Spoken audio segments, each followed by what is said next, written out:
Hi friends, తెలంగాణలో power bill ఎలా pay చేయాలో తెలుసుకుందాం. యూజర్ సెలెక్ట్ చేసుకోండి. ఇక్కడ మీ నేమ్ ఎంటర్ చేయండి.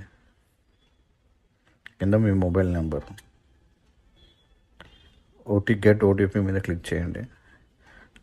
ఆ వచ్చిన ఓటీపీని కింద ఎంటర్ చేయండి. రిజిస్టర్ మీద క్లిక్ చేసి పే బిల్ ఆప్షన్ సెలెక్ట్ చేసుకోండి.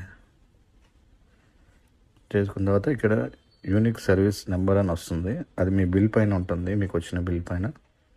అది ఇక్కడ ఎంటర్ చేయండి. ఇక్కడ మీ మెయిల్ ఐడి ఎంటర్ చేయండి. మళ్ళీ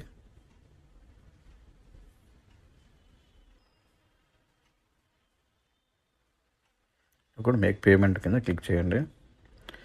ఇక్కడ మీ అమౌంట్ కనబడుతుంది. ఇక్కడ నేను ఆల్రెడీ పే చేశాను, సో 0 కనబడుతుంది. సో ఇక్కడ నేను అడ్వాన్స్గా కావాలంటే ఒక 500 కూడా పే చేయవచ్చు. జస్ట్ అలా చూపించడం కోసం